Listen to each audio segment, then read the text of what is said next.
Hi friends, welcome back to our channel. Friends, ఈరోజు మనం వచ్చేసి అయితే టోటల్గా 3 టాపిక్స్ గురించి తెలుసుకోబోతున్నాము. అందులో ఫస్ట్ వన్ వచ్చేసి లాగింగ్. సో మనకు నార్మల్గా ఏదైనా అవుట్పుట్ని మనం ప్రింట్ చేయాలనుకుంటే ఏం చేస్తాము? ప్రింట్ని యూజ్ చేస్తాం కదా.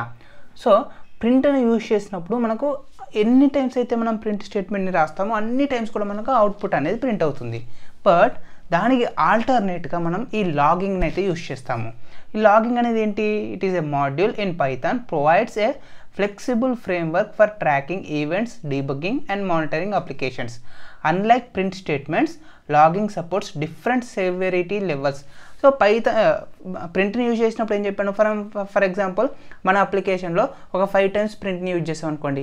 సో ఎవ్రీ టైం మీరు ఆ కోడ్ని రన్ చేసినప్పుడు 5 ప్రింట్ స్టేట్మెంట్స్ అనేవి ప్రింట్ అవుతాయి.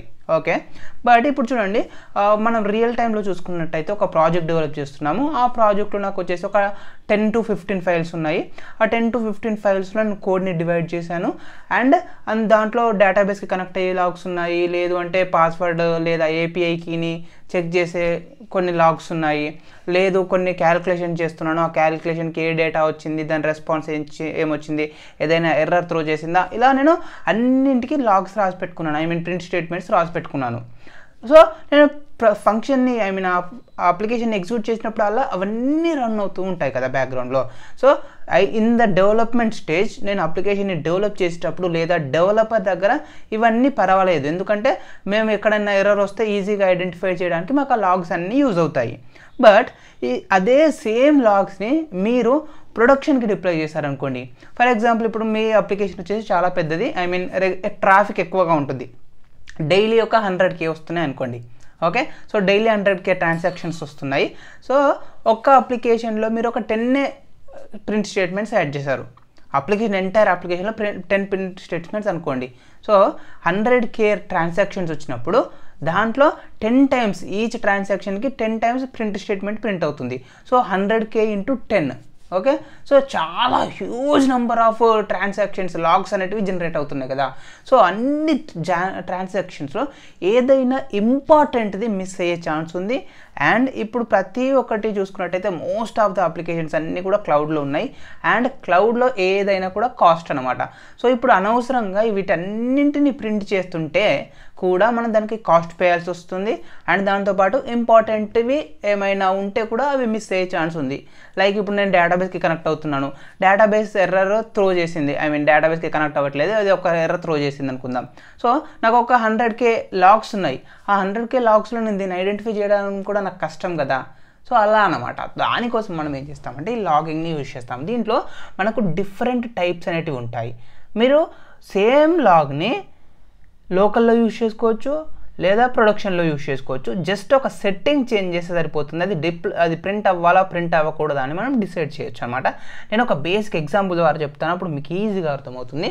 సో ఈ లాగింగ్ ఏదైతే ఉందో ఇది మనకు బై డిఫాల్ట్గా పైథాన్లోనే అవైలబుల్గా ఉంటుంది. సో మళ్ళీ మనం ఎలాంటి ప్యాకేజెస్ని ఇంపోర్ట్ ఇన్స్టాల్ చేయాల్సిన అవసరం లేదు, జస్ట్ డైరెక్ట్గా ఇంపోర్ట్ చేసేసుకోవచ్చు. సో నేను ఇంపోర్ట్ లాగిన్ అని ఇచ్చేసా. ఇక్కడ నేనేం చేస్తున్నా అంటే ఫస్ట్ ఆఫ్ ఆల్ వచ్చేసి డిఫరెంట్ టైప్స్ ఉన్నాయి అని చెప్పా కదా. ఆ డిఫరెంట్ టైప్స్లో ఏమేమిటి అని చూసినట్టయితే ఫస్ట్ వన్ వచ్చేసి డీబగ్. ఏంటది? డీబగ్ అంటే డెవలపర్కి యూజ్ అయ్యేలాగనమాట. ఇప్పుడు నేను ఒక ఇష్యూ వచ్చింది అప్లికేషన్లో, ఆ ఇష్యూ అనేది ఎక్కడ వస్తుంది అని తెలుసుకోవాలి అనుకుంటే లైన్ బై లైన్ వెళ్తూ చూస్తుంటాను కదా. సో అప్పుడు మనకి డీబగ్లో ఉన్న స్టేట్మెంట్స్ అన్నీ కూడా ప్రింట్ అవుతాయి. అండ్ దాంతోపాటు దీనికన్నా హై లెవెల్ ఏవైతే ఉన్నాయో అవన్నీ కూడా మనకు ప్రింట్ అవుతాయి. సో సెకండ్ వన్ వచ్చేసి ఇన్ఫో, అండ్ థర్డ్ వన్ వచ్చేసి వార్నింగ్, ఫోర్త్ వన్ వచ్చేసి ఎర్రర్, ఫిఫ్త్ వన్ వచ్చేసి క్రిటికల్. సో ఇవన్నీ మనకు different type of log levels అనమాట. ఇప్పుడు అన్నింటికన్నా చిన్నది ఏది అంటే డీబగ్. సో డీబగ్లో ఇచ్చినప్పుడు మనము లాగ్ లెవెల్ అనేది ఇవన్నీ కూడా మనకు అవుట్పుట్లో ప్రింట్ అవుతాయి. ఇఫ్ ఇన్ కేస్ మనం ఇన్ఫోన్ ఇచ్చామనుకోండి, ఓన్లీ ఈ 4 మాత్రమే ప్రింట్ అవుతాయి, డీబగ్లో ఇచ్చినవి ప్రింట్ అవ్వవు. మనం వార్నింగ్ అని ఇచ్చామనుకోండి, సో వార్నింగ్, ఎర్రర్, క్రిటికల్ మాత్రమే ప్రింట్ అవుతాయి.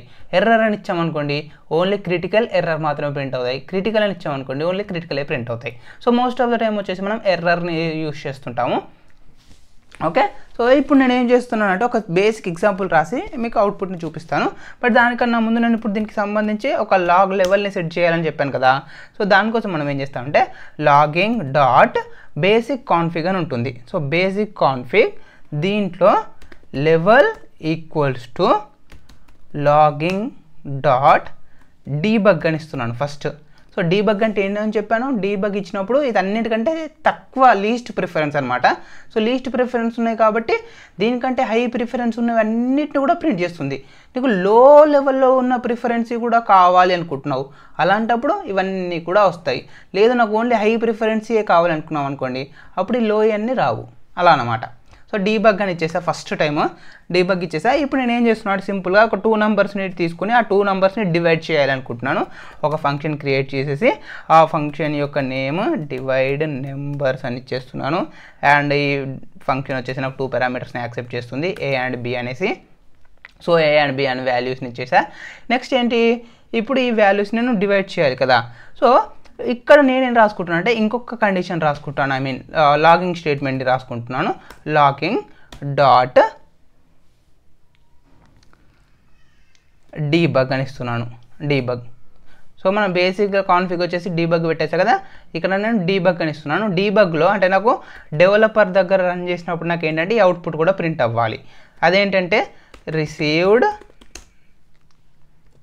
ఏ అండ్ బి ఫర్ డివిజన్, ఒక అవుట్పుట్ ప్రింట్ చేస్తున్నా. ఏమని, నాకు ఏ అండ్ బి అనే వాల్యూస్ వచ్చాయి డివిజన్ కోసము అనేసి ఒక అవుట్పుట్ ప్రింట్ చేశా. బట్ ఇదే అవుట్పుట్ని నేను ప్రొడక్షన్కి పంపించాను అనుకోండి, అవసరం ఇది మనకు అంత అవసరం లేదు కదా.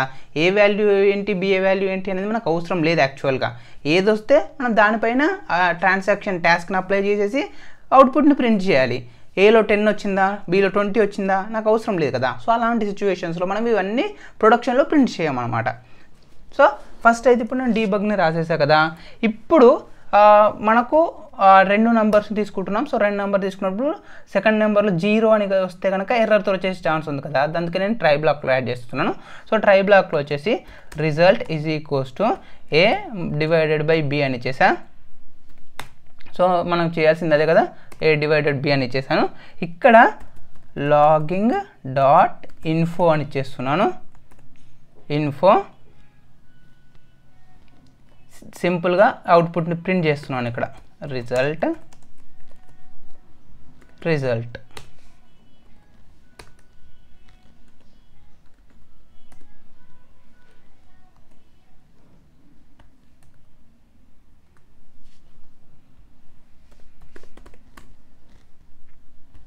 సో రిజల్ట్ని ప్రింట్ చేసేసాను. నెక్స్ట్ ఏంటి, రిజల్ట్ని రిటర్న్ చేయాలి కదా, రిటర్న్ రిజల్ట్ అని ఇచ్చేసా. అండ్ ట్రై బ్లాక్ రాసాం కాబట్టి ఎక్సెప్ట్ ఎక్సెప్షన్ యాజ్ ఈ అని ఇచ్చేస్తున్నాను.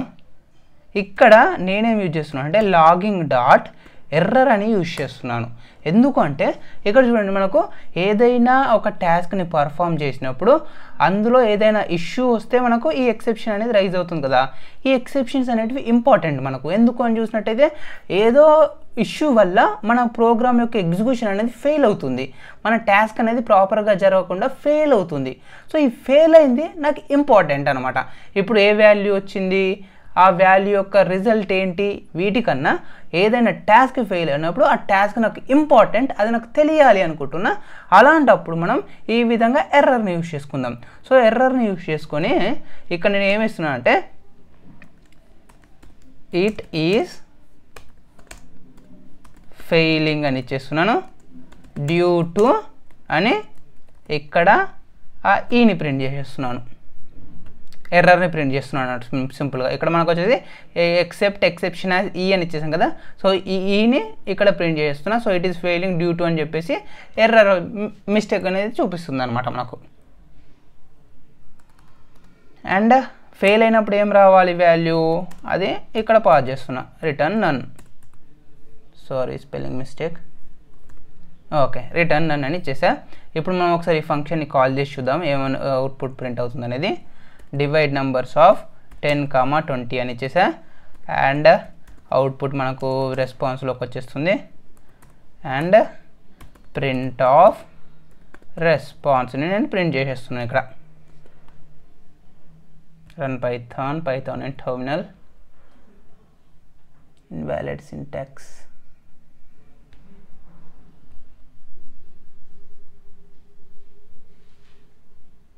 సారీ, ఇది వేరే దాంట్లోకి వెళ్ళినట్టుంది. Okay, run python. సో చూడండి, ఇక్కడ మనకు వచ్చేసి ఫస్ట్ మనం ఏం చేసాము, లాగింగ్ డాట్ డీబగ్ ఇచ్చేసి received A and B for division అనేది ఇచ్చేసాం కదా. ఇక్కడ చూడండి మీరు డీబగ్ అనేది చూపిస్తుంది logging info, and received 10 and 20 for division అనేది వచ్చింది. సో మనము ఇక్కడ లాగ్ లెవెల్ డీబగ్ అని ఇచ్చేసాం కాబట్టి డీబగ్ది కూడా ప్రింట్ అయిపోయింది. నెక్స్ట్ మనం ఏమి ఇచ్చాము, లాగింగ్ డాట్ ఇన్ఫో అని ఇచ్చాం కదా. సో ఇన్ఫో కూడా డీబగ్ అంటే పెద్దదే, సో అందుకే ఇన్ఫోలో రిజల్ట్ 0.5 అనేది ప్రింట్ అయ్యింది. బట్ ఇక్కడ మీరు గమనించినట్టయితే చూడండి, ఇక్కడ లాగింగ్ డాట్ ఎర్రర్ అనేది రాసాము, బట్ ఈ కోడ్ అనేది ఎలాంటి ఎర్రర్ త్రో చేయలేదు కాబట్టి ఎక్సెప్ట్లోకి వెళ్ళలేదు, అవుట్పుట్ ప్రింట్ అవ్వలేదు. That is okay. బట్ ఇప్పుడు నేను వచ్చేసి ఈ డీబగ్ ఏదైతే ఉందో ఈ డీబగ్ని ఓన్లీ ఎర్రర్ అని ఇచ్చేస్తున్నాను. అంటే నాకు ఈ కోడ్ అనేది ఎగ్జిక్యూట్ అవ్వాలి, బట్ ఈ logging dot debug, logging dot info ఇలాంటివి ఏమైనా ఉంటే నాకు అవి అవుట్పుట్లో రాకూడదు. ఓన్లీ లాగ్ లెవెల్ ఎర్రర్ కానీ లేదా ఎర్రర్ కంటే ఎక్కువ ప్రిఫరెన్స్ ఉన్నవి అంటే క్రిటికల్ కానీ ఉంటేనే నాకు అవుట్పుట్లో ప్రింట్ అవ్వాలి అనుకుంటున్నాను. సో ప్రోగ్రామ్ని ఎగ్జిక్యూట్ చేశాను. ప్రోగ్రామ్ని ఎగ్జిక్యూట్ చేసినప్పుడు చూడండి, ఇక్కడ మనకు వచ్చేసి జస్ట్ ఫైనల్ అవుట్పుట్ ఏదైతే ఉందో ఈ ప్రింట్ రెస్పాన్స్ అనేసి 0.5 అనే వాల్యూ మాత్రమే మనకు అవుట్పుట్లో ప్రింట్ అవుతుంది. చూడొచ్చు, మనం సేమ్ కోడ్ని జస్ట్ ఒక్క డీబగ్ నుంచి ఎర్రర్ అని చేంజ్ చేయడం వల్ల దీనిలో ఉన్న అవుట్పుట్ ప్రింట్ అవ్వలేదు, ఇందులో ఉన్న అవుట్పుట్ కూడా ప్రింట్ అవ్వలేదు. సో ఇదే సేమ్ కోడ్ని మనం ప్రొడక్షన్కి పుష్ చేస్తాము. బట్ ఇఫ్ ఇన్ కేస్ ఆ డెవలపర్ తన లోకల్లో రన్ చేయాలనుకున్నప్పుడు మాత్రం ఈ ఎర్రర్ని తీసేసి డీబగ్ అని పెట్టుకుంటే సరిపోతుంది. ఈచ్ అండ్ ఎవ్రీ లైన్ మళ్ళీ ఎగ్జిక్యూట్ అవుతుంది, దానికి సంబంధించిన అవుట్పుట్ అనేది ప్రింట్ అవుతుంది.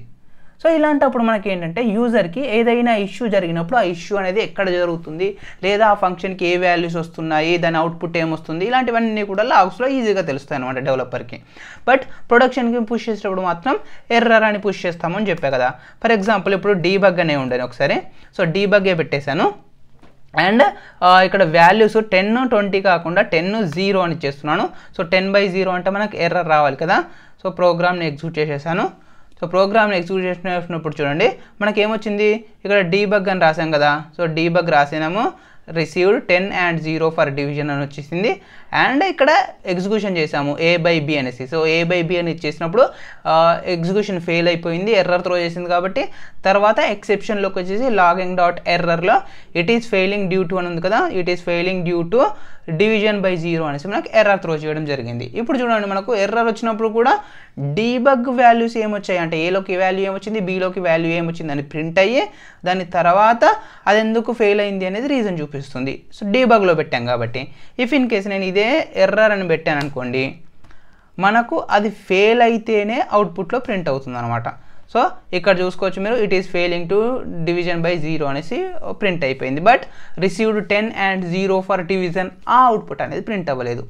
ఈ విధంగా మనకు ఎలాంటి టైప్ ఆఫ్ లాగ్స్ ప్రింట్ అవ్వాలి అనేది మనం హ్యాండిల్ చేసుకోవచ్చు అనమాట. ఇది బేసిక్ ఎగ్జాంపుల్, బట్ రియల్ టైంలో అయితే మనం మోస్ట్ ఆఫ్ ద టైం ఇవే యూస్ చేస్తాము ప్రింట్ స్టేట్మెంట్స్ కంటే ఎక్కువగా.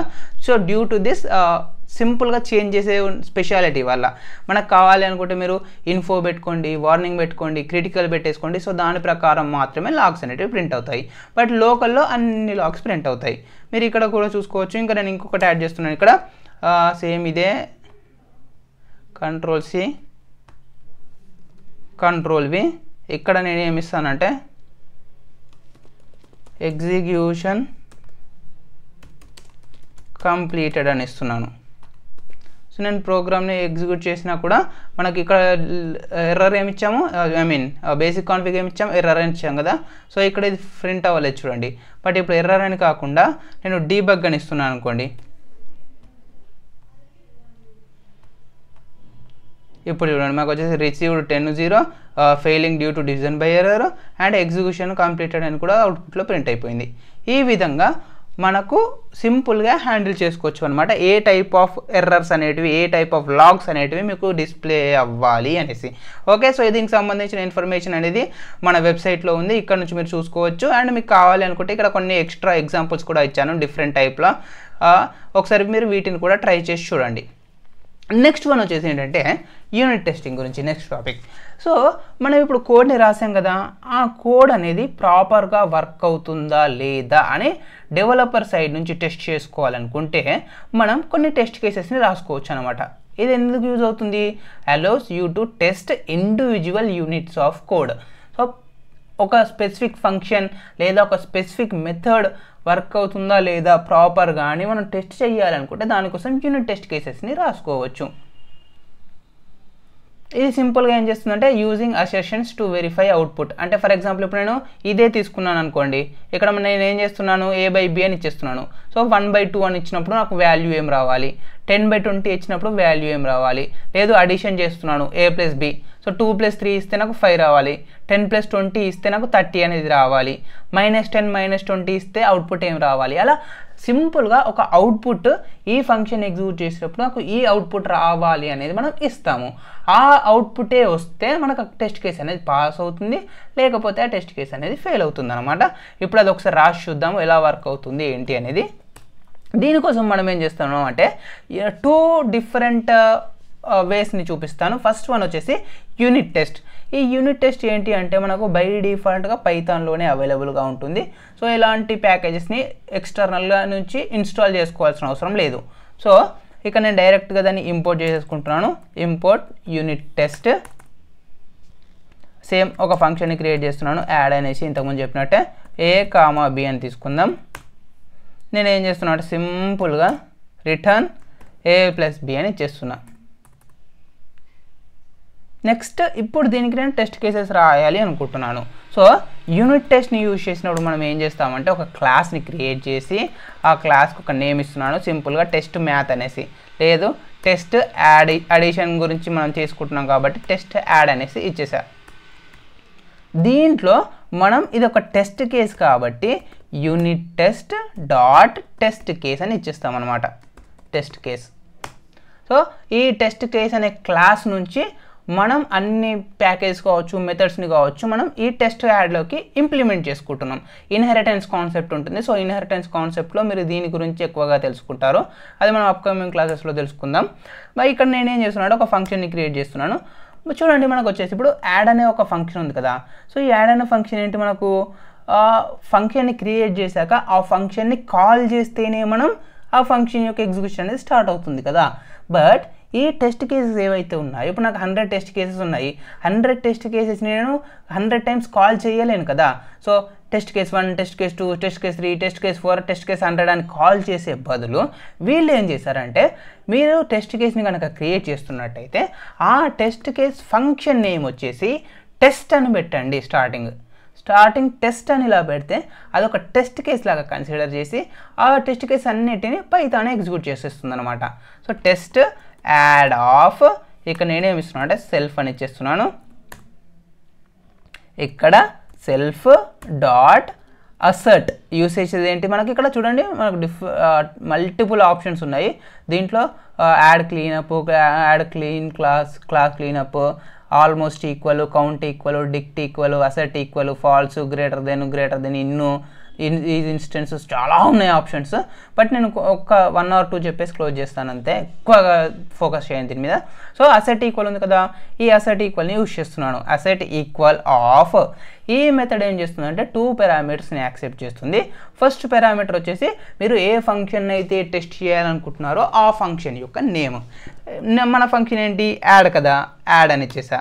అండ్ ఈ యాడ్ ఫంక్షన్ ఏం చేస్తుంది, మనకు 2 పారామీటర్స్ని యాక్సెప్ట్ చేస్తుంది. సో ఇక్కడ నేను వచ్చేసి యాడ్లో 10, 20 అనేసి 2 పారామీటర్స్ని పాస్ చేస్తా. ఇదంతా కలిపి first parameter.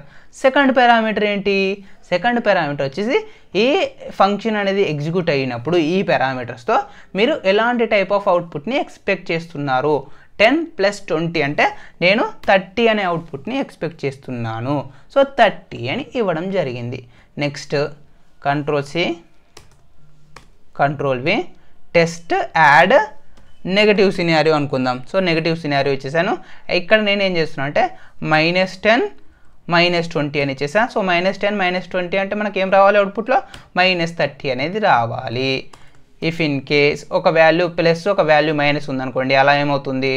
So test add negative positive అని ఇస్తున్నాను. జస్ట్ ఏదో ఒక నేమ్ ఇచ్చేస్తున్నాను. ఇక్కడ 10 -20 అని ఇచ్చేసాను. 10 -20 అంటే నాకు ఏం రావాలి? -10 అనేది అవుట్పుట్లో రావాలి. సో ఈ విధంగా ఒక 3 టెస్ట్ కేసెస్ నేను రాసేసుకున్నాను. ఇప్పుడు ఈ ఫంక్షన్ అనేది ఎగ్జిక్యూట్ అవ్వాలి అనుకుంటే మనం మెయిన్ మెథడ్ని కాల్ చేయాల్సి ఉంటుంది. ఓకే, మెయిన్ మెథడ్ని చూడండి, మనం ఈ పర్టికులర్గా యాడ్ని కాల్ చేయట్లేదు. ఈ యాడ్ మెథడ్ని మనం ఇక్కడ టెస్ట్ కేసెస్లో రాసాము. ఈ టెస్ట్ కేసెస్ అనేటివి ఎగ్జిక్యూట్ అవ్వాలి అనుకుంటే మనం మెయిన్ మెథడ్ని కాల్ చేయాలి. ఆ మెయిన్ మెథడ్ ఎక్కడ ఉంది? యూనిట్ టెస్ట్లో ఉంది. ఈ యూనిట్ టెస్ట్ ప్యాకేజ్ని మనం ఇంపోర్ట్ చేసుకున్నాం కదా, ఇందులో ఉందన్నమాట మాడ్యూల్లో. So if __name __ double equals to __ main __ so ఈ ప్రజెంట్ మనం టెస్ట్ కేసెస్ ఏదైతే ఫైల్ని రాసామో ఆ ఫైల్ని ఎగ్జిక్యూట్ చేసినప్పుడు మాత్రమే నాకు ఆ మెయిన్ మెథడ్ అనేది కాల్ అవ్వాలి అని రాస్తున్నాం అనమాట. సింపుల్గా దీని మీనింగ్ ఏంటి? ఈ పర్టికులర్ ఫైల్ నుంచి ఎగ్జిక్యూట్ చేస్తేనే ఈ మెయిన్ ఫంక్షన్ అనేది ఎగ్జిక్యూట్ అవ్వాలి. అలాంటప్పుడు మనం __ name __ main అని ఇచ్చేస్తామన్నమాట. అది ఎందులో ఉందని చెప్పాను? యూనిట్ టెస్ట్లో ఉందని చెప్పాను కదా. So unit test dot main అని ఇచ్చేస్తున్నాను. Main Ctrl+S save. అండ్ ఇప్పుడు ఒకసారి నేను ఈ ప్రోగ్రామ్ని ఎగ్జిక్యూట్ చేసి చూపిస్తాను చూడండి. Right click, run Python in terminal. ఇక్కడ మీరు చూసుకోవచ్చు ran 3 test cases in 0.006 seconds అనేసి పడింది. అండ్ తర్వాత ఓకే అనేది ప్రింట్ అయిపోయింది. సో 3 టెస్ట్ కేసెస్ రన్ అయ్యాయి అండ్ దాని అవుట్పుట్ వచ్చేసి ఓకే అని ప్రింట్ అయింది. ఓకే అంటే ఓకే సాటిస్ఫై అయింది, అన్ని టెస్ట్ కేసెస్ పాస్ అవుతున్నాయి అనేసి. ఇఫ్ ఇన్ కేస్ ఒకవేళ ఏదైనా టెస్ట్ కేస్ ఫెయిల్ అవుతే ఎలా అవుతుంది అనేది చూద్దాం. ఇక్కడ నేను -10 -20 ఇచ్చా, అప్పుడు మనకు -30 అనేది రావాలి. బట్ ఇక్కడ నేను -30 కాకుండా +30 అని ఇస్తున్నాను. ఇప్పుడు ఏం ప్రింట్ అవుతుంది అనేది చూద్దాం. ఇక్కడ చూడండి, మనకు వచ్చేసి ran 3 test cases in 0.004 seconds but failures = 1. ఒక టెస్ట్ కేస్ అయితే ఫెయిల్ అయింది అనేది చూపిస్తుంది. ఏ టెస్ట్ కేస్ ఫెయిల్ అయింది? టెస్ట్ యాడ్ నెగిటివ్ అనే టెస్ట్ కేస్ ఫెయిల్ అయింది. అదేంటి? Test add negative. So test add నెగిటివ్లో మనం ఏమి ఇచ్చాము? -30 ≠ 30. వాళ్ళు అంటే ఈ ఫంక్షన్ని ఎగ్జిక్యూట్ అయినప్పుడేమో మనకు -30 అనే వాల్యూ వచ్చింది. బట్ మీరు ఎక్స్పెక్టెడ్లో 30 అని ఇచ్చేసారు. సో -30 ≠ 30 అనేసి చెప్పి ఒక ఎర్రర్ మెసేజ్ త్రో చేసింది అనమాట. సో ఇలా మనకు వచ్చేసి ఫంక్షన్స్కి మనం test cases రాసుకుంటాము.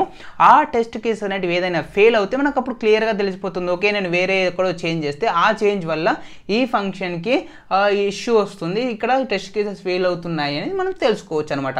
So everything Q&A find out చేయాలని లేదు కదా. సో మన సైడ్ నుంచి మనం ఇలా టెస్ట్ కేసెస్ రాసుకుంటే మన అప్లికేషన్, మనం క్రియేట్ చేసిన కోడ్ అనేది ప్రాపర్గా వర్క్ అవుతుందా లేదా అని మనం ఈ విధంగా అయితే టెస్ట్ చేసుకోవచ్చు. ఇది వచ్చేసి ఏంటి? యూనిట్ టెస్ట్ని యూజ్ చేసి టెస్ట్ చేయడం. ఓకే, ఇప్పుడు నేను పైటెస్ట్ని యూజ్ చేసి ఎలా టెస్ట్ చేయాలి అనేది చూపిస్తాను. ఈ పైటెస్ట్ అయితే మనకు బై డిఫాల్ట్గా అవైలబుల్గా ఉండదు, దీన్ని మనం ఇన్స్టాల్ చేసుకోవాలన్నమాట. సో దానికోసం పిప్ ఇన్స్టాల్ పైటెస్ట్ అని ఇవ్వండి. పిప్ ఇన్స్టాల్ పైటెస్ట్ అని ఇచ్చేస్తే మనకు ఆ మాడ్యూల్ కానీ ఆ ప్యాకేజ్ కానీ డౌన్లోడ్ అయిపోయి ఇన్స్టాల్ అవ్వడం జరుగుతుంది అనమాట. ఇప్పుడు నేను ఆ ప్యాకేజ్ని యూజ్ చేసుకుంటాను, పైటెస్ట్ని యూజ్ చేసుకొని ప్రోగ్రామ్ని ఎలా రాయాలని చూపిస్తాను. ఇక్కడ చూడండి, నాకు ఆల్రెడీ రిక్వైర్మెంట్ సాటిస్ఫైడ్ అని వచ్చేసింది. నేను ఆల్రెడీ ఇన్స్టాల్ చేసి పెట్టేసి కాబట్టి అలా వచ్చింది. మీరు ఫస్ట్ టైం ఇన్స్టాల్ చేస్తున్నట్టయితే కనుక అవి డౌన్లోడ్ అయిపోయి ఇన్స్టాల్ అవ్వడం జరుగుతుంది. డెఫ్ A, సేమ్ అదే అడిషన్ ప్రోగ్రామ్ని తీసుకుంటున్నాను. రిటర్న్ A+B అనే ఇచ్చేస్తున్నాను సేమ్. ఇప్పుడు నేను టెస్ట్ కేసెస్ రాయాలి. సో ఇంతకుముందు చెప్పినట్టుగానే టెస్ట్ కేసెస్ రాయాలంటే టెస్ట్ తోటి ఫంక్షన్ ఏమైనా స్టార్ట్ అవ్వాలి. సో డిఫ్ టెస్ట్ యాడ్ అని ఇచ్చేస్తున్నాను. ఇక్కడ మనం సేమ్ అసెట్ని యూజ్ చేసుకుంటాము, బట్ అక్కడ మనకు చూసుకున్నట్టయితే అసెట్ ఈక్వల్ అని తీసుకున్నాం మనం. ఇక్కడ అసెట్ అని తీసుకుంటే సరిపోతుంది. అసెట్ అండ్ ఫంక్షన్ నేమ్ ఏంటి? యాడ్. ఇది 2 పారామీటర్స్ని యాక్సెప్ట్ చేస్తుంది. సో నేను 3, 5 అని ఇచ్చేసాను. ఇక్కడ మనం ఏం చేస్తామంటే డబల్ ఈక్వల్స్ టు అని సింబల్ యూజ్ చేస్తాము. సో రెండింటికి డిఫరెన్స్ చూపిస్తాను చూడండి. అక్కడ మనం ఏం యూజ్ చేస్తామంటే అసర్ట్ ఈక్వల్ అని యూజ్ చేసాము, అసర్ట్ ఈక్వల్ యూజ్ చేసాము. ఈ అసర్ట్ ఈక్వల్ అనేది 2 పారామీటర్స్ని యాక్సెప్ట్ చేస్తుంది. ఫస్ట్ వన్ వచ్చేసి function name and second one వచ్చేసి అవుట్పుట్ వాల్యూ, ఎక్స్పెక్టెడ్ వాల్యూ. ఈ విధంగా మనం పాస్ చేస్తాము. బట్ ఇక్కడ asset function name double equals to expected value ఇలా రాస్తున్నాము. నెక్స్ట్ టెస్ట్ యాడ్ నెగటివ్ అని ఇచ్చేసా. సేమ్ అసర్ట్ యాడ్ ఆఫ్ -10, -20 ఇచ్చేసా. డబల్ ఈక్వల్స్ టు -30 అనేది నాకు ఎక్స్పెక్టెడ్ అవుట్పుట్ అని ఇచ్చేసాను. Control S save. ఇప్పుడు మనకు అయిపోయింది కదా. ఇప్పుడు ఏమవుతుందనే చూద్దాం ఒకసారి. రన్ చేశాను. సో రన్ చేస్తే నాకు ఎలాంటి అవుట్పుట్ అయితే ప్రింట్ అవ్వలేదు. ఎందుకు అంటే మనం పై టెస్ట్ని యూజ్ చేసి టెస్ట్ కేసెస్ రాసినప్పుడు ఇక్కడ మనం డైరెక్ట్ ఎగ్జిక్యూట్ చేయలేము. దీనికోసం ఏంటంటే పై టెస్ట్ అని ఇచ్చేసి పై టెస్ట్ ఫైల్ నేమ్ అని ఇవ్వాలి. అప్పుడు మాత్రమే ఎగ్జిక్యూట్ అవుతుంది. ఇది నేను ఇక్కడ స్టోర్ చేశాను డెస్క్టాప్లో జావా స్క్రిప్ట్ వీడియోస్లో పైథాన్ అనే ఫోల్డర్లో demo.py అని ఉంది కదా. సో ఆ లొకేషన్కి వెళ్దాం ఒకసారి. సో ఇక నేను జావా స్క్రిప్ట్ వీడియోస్ ఓపెన్ చేశాను. జావా స్క్రిప్ట్ వీడియోస్లోకి వచ్చేసి నాకు ఇక్కడ పైథాన్ ఉంది. పైథాన్లో demo.py ఫైల్ ఒకటి ఉంది. సో ఈ demo.py ఫైల్ని నేను ఎగ్జిక్యూట్ చేయాలి. సో ఈ లొకేషన్ నుంచి నేను కమాండ్ ప్రాంప్ట్ని ఓపెన్ చేస్తున్నాను. సో cmd టైప్ చేసి ఎంటర్ ప్రెస్ చేసినట్టయితే కమాండ్ ప్రాంప్ట్ ఆ పర్టికులర్ లొకేషన్లో ఓపెన్ అవుతుంది. ఇప్పుడు నేను పైటెస్ట్ స్పేస్ ఆ ఫైల్ యొక్క నేమ్ ఏంటి demo.py ఇలా ఇచ్చి ఎగ్జిక్యూట్ చేస్తున్నాను. ఇప్పుడు మనకు ఆ టెస్ట్ కేసు అనేటివి ఎగ్జిక్యూట్ అవుతాయి. చూడండి ఇక్కడ మనకు వచ్చేసి కలెక్టెడ్ 2 ఎగ్జిక్యూట్ ఐటమ్స్ demo.py అని చూపిస్తుంది. 2 పాస్డ్ ఇన్ 0.6 సెకండ్స్ అనేసి మనకు చూపించింది. అండ్ ఇక్కడ మీరు పర్సెంటేజ్ చూసుకున్నట్టయితే కనుక 100% వర్క్ అవుతున్నాయి ప్రాపర్గా అనేసి పాస్డ్ అనేసి చూపించింది. ఇఫ్ ఇన్ కేస్ నేను ఏదైనా కోడ్ చేంజ్ చేశాను అనుకోండి, ఇక్కడ -10 -20 ఇచ్చినప్పుడు నాకు 30 కాకుండా 30 రావాలి అని నేను ఎక్స్పెక్ట్ చేస్తున్నాను. సో సేమ్ మళ్ళీ ఒకసారి ఎగ్జిక్యూట్ చేసి చూద్దాము. ఎగ్జిక్యూట్ చేసి చూసినట్టయితే ఇప్పుడు కనుక మీరు చూసినట్టయితే కలెక్టెడ్ 2 ఐటమ్స్ చూపిస్తుంది అండ్ 100% ఎగ్జిక్యూషన్ కూడా అయిపోయింది. బట్ ఈసారి మనకు ఫెయిల్యూర్స్ వచ్చాయి. ఆ ఫెయిల్యూర్స్ ఏంటి? ఇక్కడ టెస్ట్ యాడ్ నెగటివ్లో assert -30 double equals to 30. So మనకేమో అవుట్పుట్ ద్వారా -30 వచ్చింది. మరి మీరు ఎక్స్పెక్ట్ చేస్తుంది +30. సో రెండు తప్పు అనేసి మనకు ఒక ఎర్రర్ మెసేజ్ అయితే త్రో చేయడం జరిగింది, అసర్షన్ ఎర్రర్ అనేసి. ఇక్కడ మీరు చూసుకున్నట్టయితే ఒక టెస్ట్ కేసు పాస్ అయింది, ఒక టెస్ట్ కేసు అనేది ఫెయిల్ అయిపోయింది. ఈ విధంగా మనం బేసిక్ టెస్ట్ కేసెస్ అయితే యాడ్ చేసి మన అప్లికేషన్ అనేది ప్రాపర్గా వర్క్ అవుతుందా లేదా అని అయితే మనం టెస్ట్ చేసుకోవచ్చు. ఓకేనా ఫ్రెండ్స్? నెక్స్ట్ టాపిక్ వచ్చేసి ఏంటి అంటే enum రిలేటెడ్గా. అండ్ ఇక్కడ నేను వచ్చేసి పై టెస్ట్ గురించి ఒక చిన్న ఎగ్జాంపుల్ చూపించాను కదా. నా పాత వీడియోస్ ఉంటాయి, నా పాత వీడియోస్ ఓపెన్ చేయండి. మన ఛానల్ ఓపెన్ చేసేసి యూట్యూబ్లో ప్లేలిస్ట్లోకి వెళ్తే పైథాన్ ప్లేలిస్ట్ అనేది ఉంటుంది. ఆ పైథాన్ ప్లేలిస్ట్లో నేను 4 or 5 వీడియోస్ డీటెయిల్గా ఎక్స్ప్లెయిన్ చేస్తాను పై టెస్ట్ గురించి. అక్కడ మీరు చూడండి, ఇంకా క్లియర్గా కనిపిస్తుంది అనమాట. ఓకే, సో నేను డెవలప్మెంట్ సైడ్ ఫోకస్ చేస్తున్నాను ఎక్కువ, అందుకే టెస్టింగ్ రిలేటెడ్ టాపిక్స్ని ఎక్కువ కవర్ చేయట్లేదు. బట్ బేసిక్ అయితే ఎక్స్ప్లెయిన్ చేస్తాను. ఓకే, సో లేట్ చేయకుండా enum అంటే ఏంటిదని చూద్దాం. enum in Python provided by the enum module allow you to define a set of named constants, making code more readable and maintainable. Enums are useful for representing field sets of fixed set of values such as days of a week, status, categories. So ఈ enum అనేది ఎందుకు use అవుతుందంటే మనకు fixed వాల్యూస్ని మాత్రమే accept చేయాలి అనుకుంటే. For example ఇప్పుడు మనకు డేస్ ఉన్నాయి. డేస్లో ఏముంటాయి? Sunday, Monday, Tuesday, Wednesday, Thursday, Friday. So 7 days, ఈ 7 days మాత్రమే యాక్సెప్ట్ చేయాలి. ఈ వాల్యూస్ కాకుండా వేరే వాల్యూస్ ఇచ్చినప్పుడు యాక్సెప్ట్ చేయకూడదు. సో ఒక కండిషన్ లాగా అనమాట. నెక్స్ట్ వచ్చేసి స్టేటస్ ఉందనుకోండి, ఐదర్ పెండింగ్లో ఉంటుంది, లేదా ఇన్ ప్రోగ్రెస్లో ఉంటుంది, లేదా కంప్లీటెడ్ అయి ఉంటుంది. సో ఈ 3 స్టేటస్ కాకుండా నాకు వేరే స్టేటస్ యాక్సెప్ట్ చేయకూడదు అనుకుంటున్నాను. లేదు, నేను ఒక ఆర్డర్ పెట్టాను, ఆర్డర్ పెట్టినప్పుడు అది న్యూ ఆర్డరా, లేకపోతే ఆర్డర్ షిప్ అయిందా, లేకపోతే ఆర్డర్ డెలివర్ అయిందా అని తెలియాలి కదా. సో ఇక్కడ నేను న్యూ, షిప్డ్, డెలివర్డ్ వీటిని 3 స్టేటస్ అనుకుంటున్నాను అనమాట. సో ఇలా ఏదైనా పర్టికులర్గా ఒక ఫిక్స్డ్ సెట్ ఆఫ్ వాల్యూస్ని మాత్రమే యాక్సెప్ట్ చేయాలి అనుకుంటే అలాంటి సిచ్యువేషన్లో మనం ఈ enumsని అయితే యూజ్ చేయడం జరుగుతుంది. సో నేను ఒకసారి ఎగ్జాంపుల్ రాసి చూపిస్తాను, మీకు క్లియర్గా ఐడియా వస్తుంది. సో ఈ enumని కూడా మనం డైరెక్ట్గా ఇంపోర్ట్ చేసేసుకోవాలి. ఫ్రమ్ enum ఇంపోర్ట్ enum అని ఇచ్చేస్తున్నాను. enum నుంచి enum అనే క్లాస్ని ఇంపోర్ట్ చేసేసుకుంటున్నాను. అండ్ ఒక కొత్త క్లాస్ని క్రియేట్ చేసేసుకొని ఈ క్లాస్లో స్టేటస్ రిలేటెడ్గా నేను కొన్ని ఫిక్స్డ్ వాల్యూస్ని మెన్షన్ చేయాలి అనుకుంటున్నాను. సో క్లాస్ స్టేటస్లో ఏమని చెప్పాను ఇంతకుముందు, పెండింగ్ ఉండాలి, లేదా ఇన్ ప్రోగ్రెస్ ఉండాలి, లేదా కంప్లీటెడ్ ఉండాలి. ఈ 3 స్టేటస్లు కాకుండా నాకు వేరే స్టేటస్ యాక్సెప్ట్ చేయకూడదు. సో క్లాస్ స్టేటస్ అని ఒకటి క్రియేట్ చేశాను. ఈ క్లాస్ స్టేటస్ ఏం చేస్తుందంటే ఈ నేమ్ని తీసుకుంటుంది. సో ఇది పేరెంట్ క్లాస్ అనమాట, ఇది చైల్డ్ క్లాస్. సో పేరెంట్ క్లాస్లో ఉన్న వేరియబుల్స్ని కానీ మెథడ్స్ కానీ మనం యూజ్ చేసుకోవాలనుకుంటే ఇలా ఇన్హెరిటెన్స్ కాన్సెప్ట్ని అప్లై చేస్తాము. నేను నెక్స్ట్ అదే ఎక్స్ప్లెయిన్ చేయబోతున్నాను ఓప్స్ కాన్సెప్ట్లో, అప్పుడు మీకు డీటెయిల్గా తెలుస్తుంది. సో జస్ట్ ఇలా ఇచ్చేసి ఇప్పుడు మనం ఏం చేయాలి అంటే ఆ enumని యూజ్ చేసి ఫిక్స్డ్ వేరియబుల్స్ని క్రియేట్ చేయాలి. ఫస్ట్ వన్ వచ్చేసి నేను పెండింగ్ అని ఇచ్చేస్తున్నాను. ఫస్ట్ వేరియబుల్ అంటే నాకు పెండింగ్, దానికి ఒక వాల్యూ అసైన్ చేస్తున్నాను. సెకండ్ వన్ వచ్చేసి ఏంటి, ఇన్ ప్రోగ్రెస్, దీనికి ఒక వాల్యూ అసైన్ చేసేస్తున్నాను. కంప్లీటెడ్, దీనికి ఒక వాల్యూ అసైన్ చేసేస్తాను. సో వాల్యూ ఇలా కీ అండ్ వాల్యూ అనేది మ్యాండేటరీ అనమాట ఇక్కడ. సో మీరు ఓన్లీ వాల్యూ పాస్ చేయకుండా ఓన్లీ కీని పాస్ చేస్తే మనకు వర్క్ అవ్వదు. చూడండి ఇక్కడ వచ్చేసి కంప్లీటెడ్ ఈజ్ అన్డిఫైన్డ్ అనేసి ఒక ఎర్రర్ త్రో చేసేస్తుంది. సో దానికే మనం ఇలా కీ అండ్ వాల్యూ లాగా ఇచ్చేస్తాము. సో ఇప్పుడు 3 వాల్యూస్ వచ్చాయి కదా. ఫర్ ఎగ్జాంపుల్ ఇప్పుడు నేను దీన్ని ప్రింట్ చేయాలంటే ఏం చేస్తామంటే మనకు బై డిఫాల్ట్గా మనకు వేరియబుల్స్ ఉంటే వేరియబుల్స్ ఏమి ఇస్తాం, మనం ప్రింట్ ఆఫ్ పెండింగ్ అని ఇచ్చేసి అనుకోండి ప్రింట్ అవుతుంది కదా. బట్ ఇది ఒక క్లాస్ లోపల మనం ఆ వేరియబుల్స్ని క్రియేట్ చేసాం కదా. సో నేను ఇప్పుడు ఆ క్లాస్ని యూజ్ చేసుకొని ఆ వేరియబుల్స్ని ప్రింట్ చేయాలి. క్లాస్ నేమ్ ఏంటి, status. So status dot pending అని చేస్తున్నాను. ఓకే, ప్రోగ్రామ్ని ఎగ్జిక్యూట్ చేశాను. అండ్ ఇక్కడ అవుట్పుట్ చూసుకున్నట్టయితే కనుక స్టేటస్ డాట్ పెండింగ్ అని ప్రింట్ అయింది. అంటే ఆ స్టేటస్ అనేది పెండింగ్ అనేసి మనం ఇక్కడ ఏదైతే రాస్తున్నామో ఇక్కడ అదే ప్రింట్ అయింది.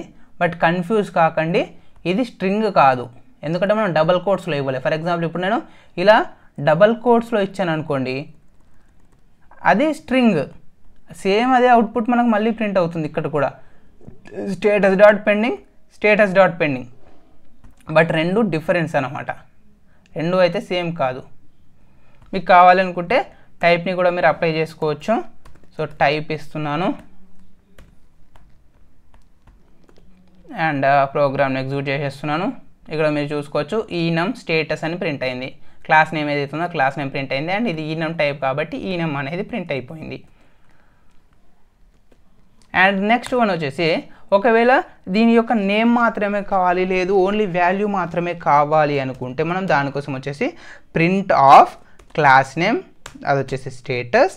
అండ్ నేను ఇన్ ప్రోగ్రెస్కి సంబంధించిన నేమ్ని మాత్రమే ప్రింట్ చేయాలనుకుంటున్నాను. So in progress dot name అని ఇచ్చేస్తున్నాను. ఇప్పుడు నాకు ఓన్లీ నేమ్ మాత్రమే ప్రింట్ అయింది. చూడండి ఇన్ ప్రోగ్రెస్ అని. మనం డైరెక్ట్గా స్టేటస్ డాట్ పెండింగ్ అని ఇచ్చేస్తే స్టేటస్ డాట్ పెండింగ్ అనే వస్తుంది. బట్ నాకు status dot in progress dot name అని ఇచ్చేసాను. ఈ డాట్ నేమ్ అని ఇవ్వడం వల్ల నాకు ఓన్లీ నేమ్ మాత్రమే ప్రింట్ అవ్వాలి అనేది ఇచ్చేసాము. నెక్స్ట్ వన్ వచ్చేసి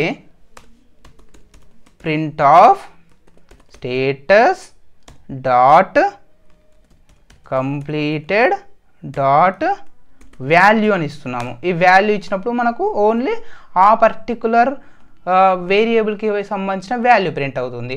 సో ఇక్కడ కంప్లీటెడ్కి 3 అనే వాల్యూ ఉంది కాబట్టి మనకు అవుట్పుట్లో కూడా 3 అనేది ప్రింట్ అయిపోయింది. సో ఇక్కడ దీన్ని బేస్ చేసుకొని మనం కండిషన్స్ ఎలా రాసుకుంటామంటే if status dot pending double equals to pending, నేను రివర్స్లో రాశాను, ఇలా అయినా okay. So if status dot pending dot name double equals to pending print of your current status is pending, ఒక అవుట్పుట్ ప్రింట్ చేయాలి అనుకుంటున్నాను. ఇలాగా ఎగ్జిక్యూట్ చేశాను. ఇక్కడ చూసుకున్నట్టయితే మీకు your current status is pending అనేది ప్రింట్ అయింది. సో ఈ విధంగా అంటే జస్ట్ ఒక సింపుల్ కండిషన్ రాసి ఎలా యూస్ చేసుకోవాలని చూపించాను. మీరు కావాలంటే ఎక్కువ ఏఐలో గూగుల్లో సెర్చ్ చేయండి, మీకు ఇంకా డిఫరెంట్ ఎగ్జాంపుల్స్ అయితే వస్తాయి. ఇది వచ్చేసి అయితే మనకు బేసిక్గా ఈనమ్ని యూజ్ చేసి తెలుసుకోవడం, మనం I mean fixed length of variables create చేయడం. ఫర్ ఎగ్జాంపుల్ ఇక్కడ ఏంటంటే మనకు కొన్నింటికి అడ్మిన్ యాక్సెస్ క్రియేట్ చేయాలి, లేదు అనుకుంటే యూజర్ యాక్సెస్ క్రియేట్ చేయాలి. అడ్మిన్ యాక్సెస్ అయితే అన్ని యాక్సెస్లు ఉండాలి, రీడ్ అండ్ రైట్ అలాగా. లేదు నాకు కొందరికి ఓన్లీ రీడ్ యాక్సెస్ మాత్రమే ఉండాలి, రైట్ యాక్సెస్ ఉండకూడదని అనుకో, నేను అలాంటప్పుడు ఒక యూజర్ని క్రియేట్ చేయాలి అనుకుంటున్నా. లేదు ఒక గెస్ట్ని క్రియేట్ చేయాలనుకుంటున్నాను, అంటే గెస్ట్ అన్నప్పుడు జస్ట్ కొన్ని లిమిటెడ్ ట్రాన్సాక్షన్ని మాత్రమే చూడగలడు, ఎలాంటి క్వెరీస్ని రన్ చేయలేడు, అలాంటప్పుడు గెస్ట్ యాక్సెస్ని క్రియేట్ చేయాలనుకుంటున్నాను. లేదు ఒక ఆర్డర్ని పెట్టాను, అది వచ్చేసి న్యూ ఆర్డరా, లేకుంటే ఆ ఆర్డర్ షిప్ అయిందా, లేకపోతే ఆ ఆర్డర్ డెలివరీ అయిందా అనేది దాన్ని ట్రాక్ చేయాలి అనుకుంటున్నాను. సో నాకు ఈ 3 ఫిక్స్డ్ వాల్యూస్ మాత్రమే యాక్సెప్ట్ చేయాలి. అలాంటప్పుడు మనము ఈ ఈనమ్ని అయితే యూజ్ చేయడం జరుగుతుంది. ఓకే, సో నేనైతే రియల్ టైంలో మా అప్లికేషన్స్లో ఎక్కడ ఎక్కువగా యూజ్ చేయలేదు, బట్ మేబీ డిఫరెంట్ అప్లికేషన్స్ని బట్టి డిఫరెంట్గా చేంజ్ అవుతూ ఉంటుంది. బట్ నాదేంటంటే బ్యాక్ అండ్ సైడ్ కంప్లీట్గా, సో నాకు ఎక్కడ యూజ్ అవ్వలేదు. మేము డేటాబేస్కి కనెక్ట్ అయ్యి డేటాబేస్ నుంచి డేటాని తీసుకొచ్చి యూజర్కి ఇవ్వాలి, సో నాకు ఎక్కడ ఎక్కువ కనెక్ట్ అవ్వలేదు. బట్ ఓకే, మేబీ మీకు యూజ్ అవ్వచ్చు, బట్ జస్ట్ బేసిక్ ఐడియా అయితే ఉంచుకోండి. ఓకేనా ఫ్రెండ్స్, ఇది ఈరోజు వచ్చేసి మన టాపిక్ కంప్లీట్గా యూనిట్ టెస్ట్, పై టెస్ట్ గురించి చెప్పాను, లాగింగ్ గురించి చెప్పాను, అండ్ ఈనమ్ గురించి కూడా చెప్పాను. ఇది వచ్చేసి అయితే జస్ట్ బేసిక్ ఎగ్జాంపుల్ చెప్పాను, మీరు ట్రై చేయండి. ఇంకా ఏమైనా డౌట్స్ వస్తే అప్పుడు కామెంట్లో అడగండి, నేను ఎక్స్ప్లెయిన్ చేయడానికి ట్రై చేస్తాను. ఓకే, సో ఈ వీడియో అయితే మీకు నచ్చిందని అనుకుంటున్నాను. Thanks for watching.